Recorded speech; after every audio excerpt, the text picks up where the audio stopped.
Hi friends, welcome back to Siri all in one channel. Today వచ్చేసి ధనుసు గడ్డలు అంటారు కదా, అవి ఉడకబెట్టాను. బెల్లం వేసి కొంచెం ఆయిల్ వేసి కుక్కర్లో ఒక 2 విజిల్స్ వచ్చేదాకా ఉంచితే ఉడికిపోతాయి వెంటనే. సూపర్ ఉంటాయి ధనుసు గడ్డలు.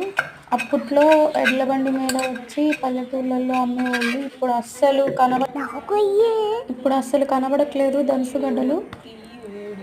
ఇందులో చాలా ప్రోటీన్స్ ఉంటాయి. చిన్న పిల్లలకి, పెద్దవాళ్ళకి ఎవరికైనా మంచిదే. పడని వాళ్ళు దూరంగా ఉంటే మంచిది, వాళ్ళు తింటే మాత్రం ప్రోటీన్స్ చాలా ఉంటాయి దీంట్లో. నేను మొబైల్లో చూసి తింటున్నాను. మేము మార్కెట్కి వెళ్ళినప్పుడల్లా ఒక 1/2 కిలో తెచ్చుకుంటాము ఎప్పుడైనా. పిల్లలు స్కూల్ నుంచి రాగానే వాళ్ళకి గిన్నెల్లో వేసి స్పూన్స్ వేసి ఇస్తున్నాను తింటారని. ఏదో ఒక స్నాక్ కావాలి కదా స్కూల్ నుంచి రాగానే. నేను కూడా వేసుకున్నాను. అస్సలు వేడిగా ఉన్నాయి, పట్టుకోవి కావట్లేదు. బెల్లం వేసాను కదా, చేతికి అంటుకుపోతుంది, అందుకని స్పూన్ పెట్టాను నేను కూడా.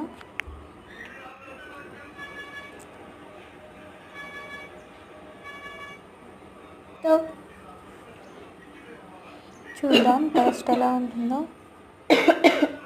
దగ్గు వస్తుంది బాగా, వింటర్ సీజన్ కదా, అందులో బెల్లం తింటే ఇంకా ఎక్కువ అయిద్దేమో. కానీ టేస్ట్ చాలా బాగుంటుంది. బెల్లం విత్ ధనుసు గడ్డలు కదా, చాలా బాగుంటుంది. ఒక్కసారి ట్రై చేసి చూడండి.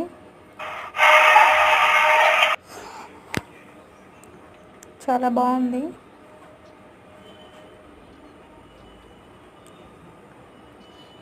ధనుసు గడ్డలు ఇదివరకు ఎక్కడ చూసినా కనబడేవి. ఇప్పుడు మాత్రం మార్కెట్కి వెళ్తేనే, ఏదో మార్కెట్లో ఒక్క మార్కెట్ షాప్లోనే కనబడతాయి. అన్ని మార్కెట్లలో వెజిటబుల్సే ఉంటాయి, ఎక్కడో ఒక చోట ధనుసు గడ్డలు కనబడతాయి.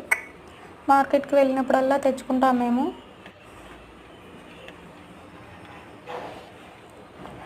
వేడిగా ఉంది, తినాలనిపిస్తుంది కానీ వేడిగా ఉంది. బాయ్.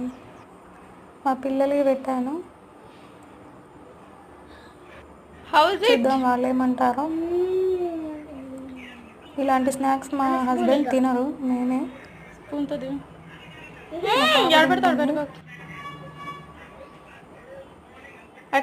స్పూన్ వద్దంట మా బాబుకి.